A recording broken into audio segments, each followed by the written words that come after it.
Hello tout le monde, j'espère que vous allez bien. On se retrouve dans une nouvelle vidéo que j'ai très hâte de vous faire puisque c'est mon book haul du mois de juin.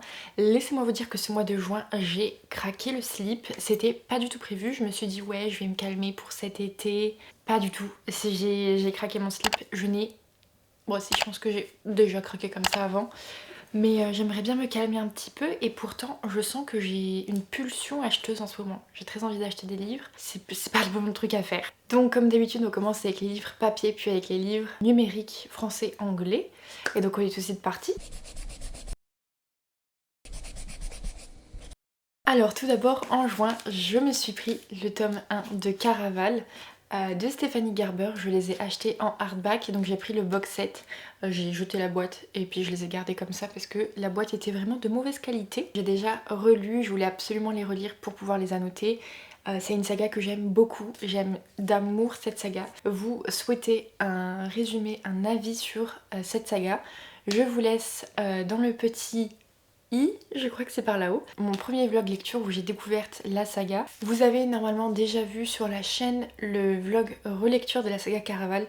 Donc je vous mets toujours tout là-haut. Je vous ai dit que j'avais pris le box set, donc bien entendu Legendary, et également entré dans ma bibliothèque. Je ne l'ai pas encore relu, j'ai décidé que j'allais relire un tome de la saga par mois. De celle-ci et de Once Upon a Broken Heart, parce que j'ai vraiment très envie de me relire ces sagas. Donc voilà, il fallait que je me les procure, donc c'est chose faite, je suis trop contente, ils sont magnifiques, incroyables, ils sont trop beaux. La mise en page et tout, je trouve ça super beau, j'aime beaucoup. Pour terminer la trilogie, je me suis pris Finale de Stéphanie Gerber, toujours pour clôturer du coup cette saga.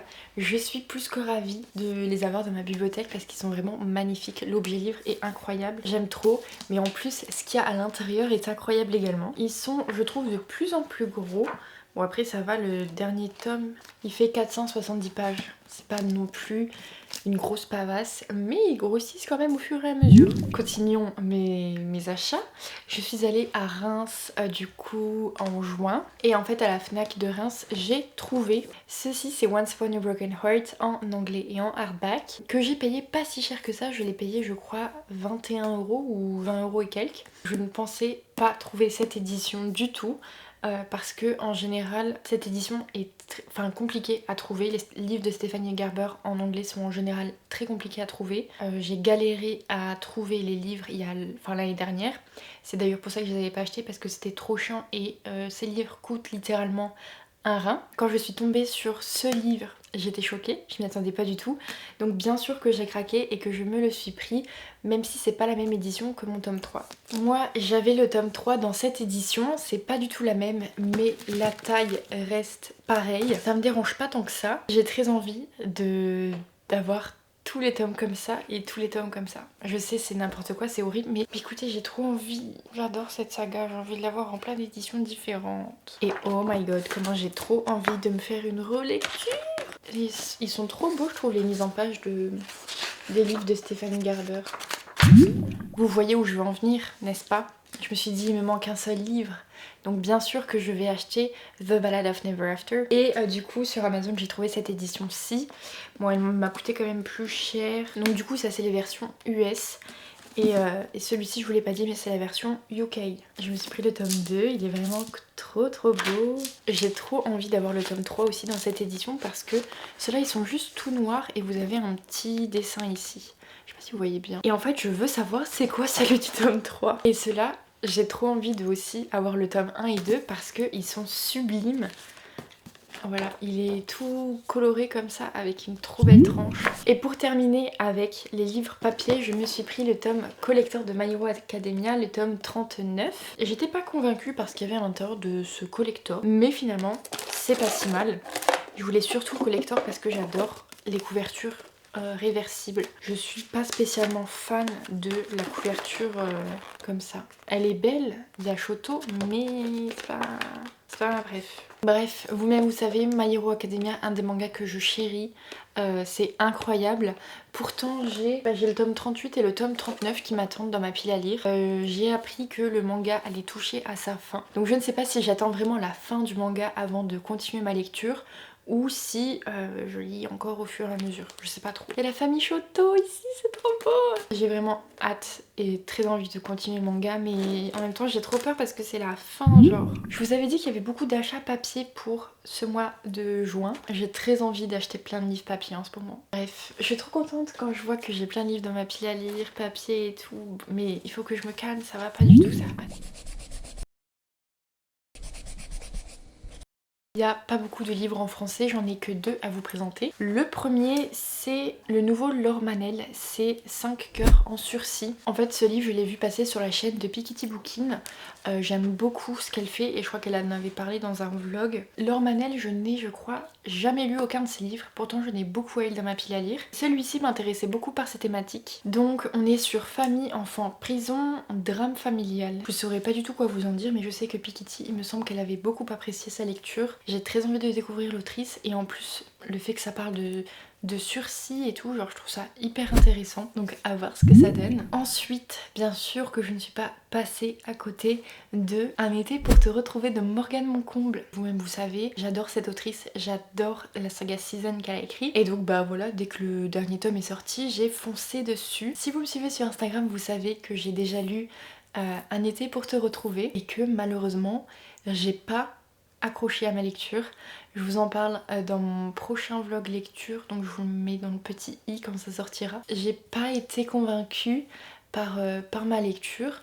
On est sur la thématique de la seconde chance. En gros, on va suivre Jasmine qui est sortie avec Andrea dans leur jeunesse pendant je crois 7 ans. Et puis en fait, Andrea va quitter Jasmine 3 ans en arrière. Et en fait, ils vont se retrouver au mariage de leur ami. Leurs amis en commun qui vont se marier et qui vont faire une buddy moon. Et donc en fait, ils vont se retrouver le couple de jeunes mariés, Andrea, Jasmine et Ezra dans un road trip en Italie. Voilà. Et donc voilà, il y a toute la thématique de la seconde chance qui prend place dans ce livre, mais pas que, il y a aussi d'autres thématiques fortes et importantes. Et en tout cas, si vous voulez un avis plus complet, je vous invite à regarder prochainement la vidéo qui sortira sur le vlog lecture de Un été pour te retrouver. Donc voilà, comme je vous ai dit, c'est tout pour mes livres en français. Vous voyez, il y a de moins en moins de livres en français sur la chaîne, mais ça me plaît beaucoup parce que dans un sens, je fais quand même des économies. Parce qu'il ne faut pas croire, les e-books en français restent quand même des e-books relativement chers en général. Mais en général, les livres numériques en anglais sont relativement moins chers que ceux en français.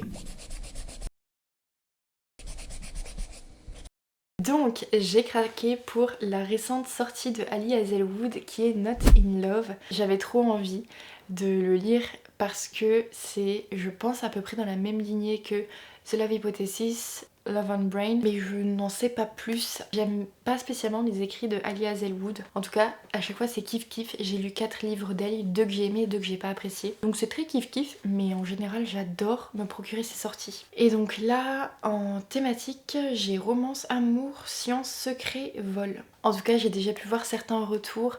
Ils sont assez mitigés en général, il y a pas mal quand même, une grosse majorité de coups de cœur. Mais j'ai aussi vu des avis où ça l'avait pas fait. Ensuite, un livre qui me fait tellement envie, mais il est sorti en français récemment et l'objet livre est magnifique. Et c'est un livre où je n'ai pas vu un seul avis négatif dessus. Et donc ce livre, c'est Curious Tides. En thématique, vous allez avoir fantasy, triangle amoureux, young adult, dark academia. C'est un livre, vraiment, je vous ai dit, j'ai vu que des avis positifs dessus. Les gens disent que c'est un livre un peu poétique et tout, genre j'ai trop envie de le découvrir, il me fait tellement envie. Donc voilà, il me semble que ça va être une trilogie, le tome 2 sort en anglais fin d'année, il me semble vers novembre 2024. Donc j'ai trop hâte, vraiment j'ai trop hâte, c'est de découvrir ce livre et comprendre la hype qu'il y a autour. Et j'ai très envie de découvrir tout ça. Ensuite, je me suis procuré Lizard and Lark. C'est le tome 2 de Butcher and Blackbird qui est sorti en français il y a ce mois-ci, je crois bien. Le tome 2 en français est prévu pour octobre, il me semble.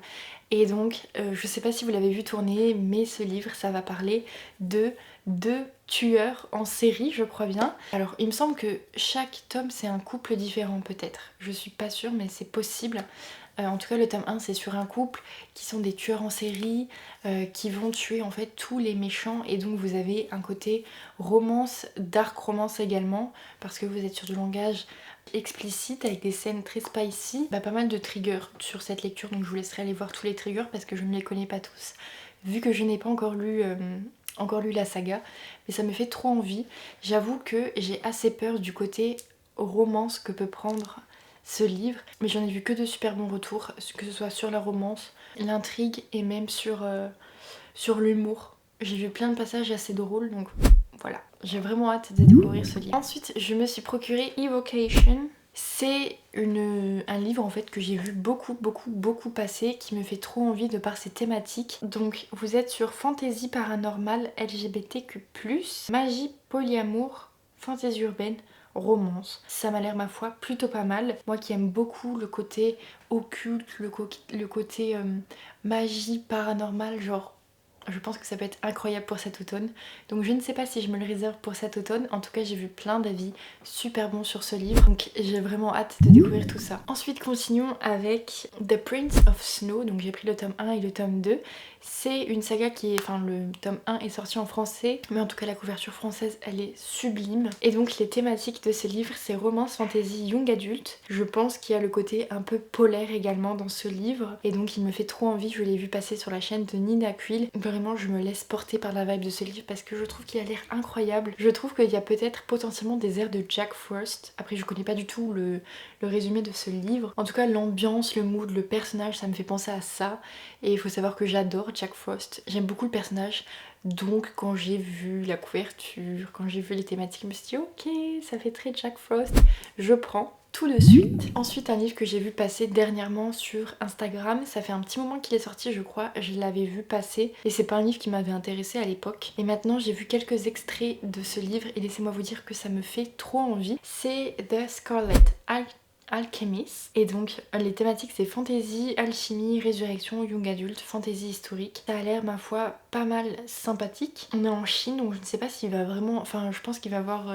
peut-être qu'il y a un peu de mythes dedans. Ça va un peu se mélanger avec légende et mythes. Bref en tout cas ça me fait trop envie.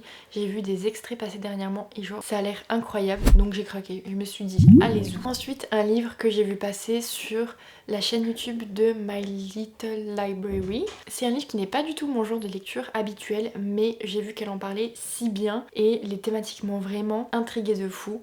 Donc j'ai craqué, je me suis pris la trilogie complète. C'est The Housemaid et donc le tome 1 est traduit en français, c'est la femme de ménage. Les thématiques c'est thriller psychologique, thriller domestique, violence physique, violence psychologique. Je pense que ça va changer au fur et à mesure peut-être des tomes. Je sais pas si c'est une trilogie qui va suivre, où ça va suivre la saga ou si c'est des tomes avec une intrigue différente à chaque tome. Donc en gros il me semble qu'on va suivre une femme de ménage d'une maison et donc elle va découvrir tous les secrets de la famille, tous les trucs un peu bizarres parce qu'il se passe des trucs un peu bizarres dans cette famille. Ça a l'air vraiment sympa, ça me donne trop envie. Je pense qu'il peut être trop bien genre pour... pareil pour la période un peu spooky. Je sais pas ce que vous en pensez, s'il y en a qui l'ont lu, mais genre je pense que ça peut être trop bien. Ensuite je me suis pris le premier tome d'une nouvelle saga qui vient tout juste de commencer, Of Jade and Dragons. La couverture elle est magnifique et j'ai craqué parce que j'ai vu dragon dans le titre, donc ça va parler de dragon. Il me semble qu'on est aussi sur de la littérature asiatique. J'adore littéralement la littérature asiatique avec les légendes de dragons, les mythes de dragons, genre c'est magnifique, c'est incroyable, je les adore. Donc j'ai trop hâte de voir ce que ça va donner. En tout cas les thématiques c'est fantasy, young adulte, littérature asiatique, mythologie, dragon. Je ne connais pas du tout le résumé de ce livre. Comme d'habitude, si jamais quelque chose vous intéresse, je vous laisse aller voir dans la barre d'infos. Je liste absolument tous les livres avec un lien cliquable pour aller voir un résumé. J'adore être surprise par le livre et j'adore ne pas connaître le résumé de mes livres. Genre j'adore, je découvre tout et je trouve ça hyper agréable. Ensuite je me suis pris une trilogie complète également, c'est Feather en anglais et en français c'est sorti récemment. C'est Plume. C'est un livre qu'on voit beaucoup passer, notamment je l'ai vu passer aussi beaucoup sur la chaîne de Nina Quill. En gros c'est un livre, il me fait trop envie et en même temps j'ai un peu peur. En gros il me semble qu'on est sur une fantaisie avec des anges ou quelque chose comme ça qui doivent faire de bonnes actions à des personnes mauvaises. Donc plus la personne est vraiment mauvaise, plus l'ange va recevoir des plumes. Et en gros ça va se passer à Paris avec la mafia parisienne. Et c'est un peu bizarre, genre je sais pas trop. Le résumé, déjà c'est le résumé le plus pourris que j'ai fait de toute ma vie. Donc voilà, j'ai vu la thématique, on est sur une réécriture moderne de Roméo et Juliette. Ça m'intéresse beaucoup. Les thématiques c'est romance paranormale, fantasy, ange, amour impossible, fantastique. Donc c'est une trilogie et j'ai très hâte de la découvrir parce que j'ai vu littéralement de super bons retours, que ce soit sur la chaîne de Nina Quill mais également sur le compte Instagram de Lire est un voyage qui en a parlé et genre ça m'a trop donné mon envie. Ça m'a vraiment décidé sur l'achat de cette trilogie. Ensuite j'ai craqué pour le tome 1 et le tome 2 de Bewitched. Donc c'est une sortie qui est récente en français. Le nom c'est Ensorcelé de Laura Thalassa et je l'ai vu passer beaucoup de fois. Et les thématiques, j'avoue que les thématiques m'ont eu. À force de le voir passer, à force de voir les thématiques, je me suis dit ok, ce livre me fait envie. Et donc on est sur fantasy, romance paranormale, romance, ésotérisme, sorcière. Voilà, vous-même vous connaissez ma passion pour les sorcières, pour l'ésotérisme et tout, donc voilà, il me titille un petit peu et à force de le voir passer, je me suis dit ok, j'ai compris, je vais craquer. Et donc je l'ai pris et genre j'ai trop hâte de commencer cette saga. Je peux acheter autant de sagas que je veux sur la liseuse. Par contre, je peux pas en commencer 36 en même temps. Je sais pas du tout quand est-ce que le tome 2 va être prévu en français parce qu'il me semble que ça c'est une lecture sortie assez récente en français. Donc on verra bien. J'ai pris le tome 1 de The House of Marion. Et donc les thématiques de ce livre sont romance, fantasy, intrigue, young adulte, école de magie. C'est aussi une sortie récente en français. En général je passe souvent à côté des sorties VO. Surtout dernièrement j'ai pas du tout fait attention aux sorties VO. J'aime beaucoup regarder ce qui sort en français pour ensuite aller voir s'ils sont sortis en VO. Et en général en VO vous avez plusieurs tomes déjà parus, donc j'adore faire ça et c'est pour ça que je suis très attentive aux sorties VF parce que du coup ça me guide beaucoup dans mes achats VO. En tout cas je l'ai vu beaucoup passer en français avec des super bons retours. Donc moi la thématique qui me plaît beaucoup c'est école de magie, donc j'ai très hâte de découvrir ce livre. Pareil, si vous voulez en savoir un petit peu plus, je vous recommande d'aller voir directement dans la barre d'infos. Vous avez en général tout qui est listé. Parce que c'est vrai qu'il n'y a pas... Des fois il y a des thématiques c'est un peu léger, genre young adulte, magie, c'est très vague. L'archipel des dieux que je me suis pris en anglais, donc c'est Islands of the Gods, oui c'est ça. Je regardais juste parce que j'ai vu qu'il y avait un tome 2, mais je crois que c'est pas encore sorti. 4 juillet. Bah donc du coup c'est sorti. Le tome 2 vient de sortir en juillet, donc il faudra que je m'y intéresse un petit peu. L'auteur c'est Amy Kaufman. Je n'ai jamais lu la saga Aurora Squad, mais c'est une saga qui me fait très envie. J'ai très envie de la découvrir et j'ai très envie de découvrir la plume de cet auteur parce que en général il n'y a que des super bons retours sur ses livres, notamment celui-ci dont je vous parle, l'Archipel des dieux.